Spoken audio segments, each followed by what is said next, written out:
Welcome to a new video. আজ মহামান্য হাইকোর্টে 14 নম্বর কোর্টে অনারেবল জাস্টিস বিভাস পট্টনায়কের বেঞ্চে গুরুত্বপূর্ণ একটি মামলার শুনানি ছিল। ডিএলএড 23-25 টেট 2023 পাস ক্যান্ডিডেটদের মামলা ছিল এবং এই মামলা খুবই গুরুত্বপূর্ণ কেন সেটা আপনারা পুরো ভিডিওটা দেখলেই বুঝতে পারবেন। এবং মামলা আজকে কি ব্যাপার নিয়ে আলোচনা হলো, অ্যাকচুয়ালি শুনানিতে কি হলো, ফাইনাল জাজমেন্ট কবে আসবে, এটার গুরুত্বপূর্ণ তথ্য আপনারা জানতে পারবেন অর্ডার কপি সহ এবং রিট কপি সহ। সঙ্গে থাকুন, দেখতে থাকুন, চ্যানেলটিকে সাবস্ক্রাইব করে রাখুন বা পেজটিকে ফলো করে রাখুন, ভিডিওটি লাইক করে রাখুন, দেখার পর শেয়ার করে দেবেন। শুরু করা যাক। তো কেস স্ট্যাটাস আপনারা দেখতে পাচ্ছেন, নেক্সট হিয়ারিং ডেট 11ই December 2025 for hearing, stage of case আছে ফর হিয়ারিং। এবং সেক্ষেত্রে এটা কিন্তু অনারেবল জাস্টিস বিভাস পট্টনায়কের বেঞ্চে শুনানি হয়েছে এবং গত 8 তারিখে হয়েছে, 5 তারিখে হয়েছে এবং এর আগেও অনারেবল জাস্টিস অমৃতা সিনহার এজলাসে এটা শুনানি হয়েছে এবং তার আগেও অন্য একজন বিচারপতি বেঞ্চে কিন্তু শুনানি হয়েছে। দেখতে পাচ্ছেন আজকে অর্ডার কপি চলে এসেছে 10/12/2025। তো আমরা একটু অর্ডার কপিতে যাওয়ার আগে রিট কপিটা আপনাদের দেখাই। এখানে মামলাকারীদের অভিযোগ কী বা মামলার যে বিষয়বস্তু সেটা কী। তো একটু লিস্ট অফ ডেটসগুলো দেখে নিই। দেখতে পাচ্ছেন ইন দ্য ইয়ার অফ 2023 সালে the petitioner were admitted to respective training institute, অর্থাৎ ডিএলএড করার জন্য তারা ট্রেনিং ইনস্টিটিউশনে অ্যাডমিশন নেয় আর কি। 24 June 2025 the west Bengal board of primary education by memo number দেওয়া আছে declare the programme schedule for DElEd part 2 theoretical examination for the session 23-25। তো 23-25 সেশনের যে থিওরিটিক্যাল এক্সামিনেশন হবে সেই সংক্রান্ত যে নোটিশ সেটা বের হয়েছিল 24 জুন 2025। 30 জুন কী হয়েছে তাদেরকে রিলিজ দেওয়া হয়, দেখতে পাচ্ছেন উল্লেখ করা আছে পরিষ্কারভাবে, রিলিজ করার একটা ব্যাপার আছে, অর্থাৎ তাদের কোর্স কমপ্লিট হয়ে যাওয়ার ব্যাপারটা একটা লেখা আছে। ধরুন এক প্রকার রিলিজ করা মানে তাদের 23-25 ব্যাচের একদম সমাপ্তি ঘটে যাওয়া আর কি। কিন্তু এখনও পর্যন্ত রেজাল্ট বেরোনি। দেখতে পাচ্ছেন 3/8/2021 এবং 11/12/2021, 20/1/2022 notification published by concern respondent authority regarding DElEd part 1 and part 2 examination 19-21 batch. তো 19-21 ব্যাচের সংক্রান্ত একটা দেওয়া আছে পুরো।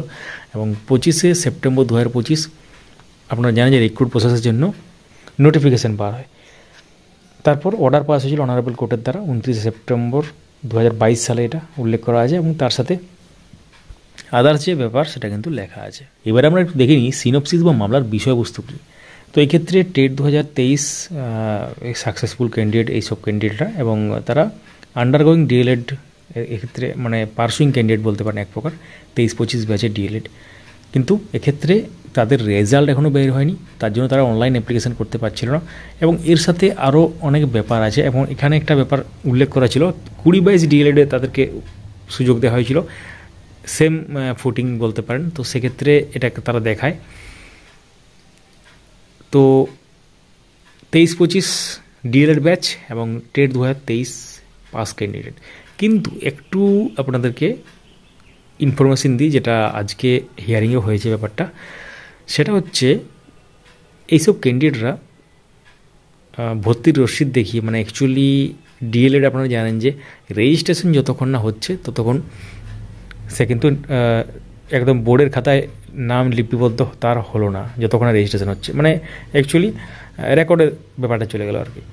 কিন্তু এক্ষেত্রে দেখা গেছে আপনারা জানেন যে বিভিন্ন ইনস্টিটিউশনে ভর্তি কিন্তু নির্দিষ্ট কোনো সময় সীমা থাকতো না। আগে কী হতো, বছরের পর বছর ভর্তি হতো, পরের বছরও ভর্তি হতো, তারপরে রেজিস্ট্রেশন করানো হতো। তো এই সমস্ত ব্যাপারগুলো কিন্তু এখানে উঠে আসে মামলাতে।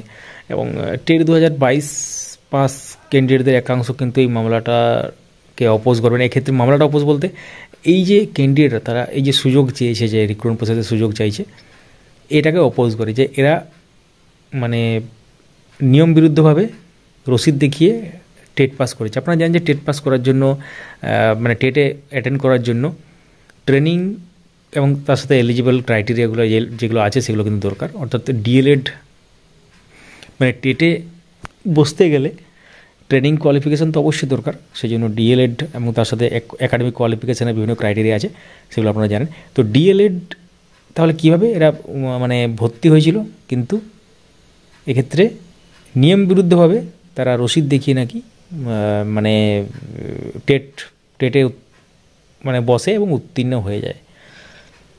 এবং টেট সার্টিফিকেট সংক্রান্ত ব্যাপারেও আপনারা জানেন যে বিভিন্ন সার্টিফিকেট কখন কোনটা ইনভ্যালিড হয়ে যাবে কেউ জানে না, কিন্তু এই মুহূর্তে যে ব্যাপারটা হয়ে আছে এইসব ক্যান্ডিডেট সহজভাবে বলতে গেলে টেট 2023 পাস ক্যান্ডিডেট এবং অন্য পক্ষের যেটা অ্যালিগেশন বা অভিযোগ যেটা যে এরা নাকি নিয়ম বিরুদ্ধভাবে রসিদ দেখিয়ে টেটে অ্যাটেন্ড করেছিল, তারপর টেট পাস করেছিল, সেটা আলাদা ব্যাপার।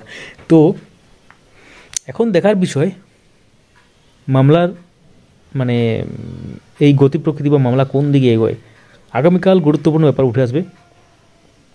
আগামীকালও এই মামলাটা আছে লিস্টেড। এখন হিয়ারিং কখন হবে এবং তারপরে যে মানে হিয়ারিংয়ের পর যেটা অর্ডার দেওয়া হবে সেই সংক্রান্ত ব্যাপারে পরবর্তী ভিডিওতে আমরা নিয়ে আসবো। চলুন দেখে নেওয়া যাক আজকের অর্ডার কপিতে কী লেখা আছে। আমরা চলে এলাম আজকের অর্ডার কপিতে। Rajkumar Yadav and ORS versus the state of West Bengal ORS. পিটিশনের পক্ষে কারা কারা দেখতে পাচ্ছেন, অ্যাডেড রেসপন্ডেন্ট পক্ষে কারা কারা দেখতে পাচ্ছেন, ডাব্লিউবিবিপির পক্ষে কারা কারা দেখতে পাচ্ছেন এবং স্টেটের পক্ষে এবং এনসিটির পক্ষে পরিষ্কারভাবে উল্লেখ করা আছে। তো heard mister Sudipta Dasgupta learned advocate appearing for the petitioner who concludes his argument. মানে পিটিশনের পক্ষে আইনজীবী মিস্টার সুদীপ্ত দাশগুপ্ত তিনি কিন্তু আর্গুমেন্ট কমপ্লিট করেছেন। Mister Subir Sanyal learned senior advocate appearing for the board as well as mister Piyush Chaturvedi learned senior advocate appearing for the added respondent number 8 to 11 also conclude their argument. অর্থাৎ বোর্ডের senior advocate mister Subir Sanyal এবং তার সাথে আরেকজন senior advocate mister Piyush Chaturvedi তিনি, অর্থাৎ এক্ষেত্রে added respond নম্বর 8 থেকে 11 তারা কিন্তু আর্গুমেন্ট কনক্লুড করেছেন। List this matter tomorrow that is 11th December 2025 under the heading for orders. তো ফর অর্ডার্স নিয়ে কিন্তু আছে। আগামীকাল এটার গুরুত্বপূর্ণ অর্ডার পাস করা হবে এবং ফাইনাল রায় বলতে পারেন এক প্রকার। তো অর্ডার এবং বা জাজমেন্ট যেটা আসবে সেটা খুবই গুরুত্বপূর্ণ, কারণ এই জাজমেন্ট উপর ভবিষ্যতে অনেক কিছু নির্ভর করছে এবং গুরুত্বপূর্ণ তথ্যগুলো আমরা নিয়ে আসবো। কী হবে সেটা তো আগামীকাল বোঝা যাবে। সঙ্গে থাকুন, দেখতে থাকুন, ভিডিওটি লাইক করুন, সবার সাথে শেয়ার করুন। ধন্যবাদ। অবশ্যই মূল্যবান মতামত কমেন্টে জানাবেন বা কোনো প্রশ্ন থাকলে সেটাও লিখতে পারেন।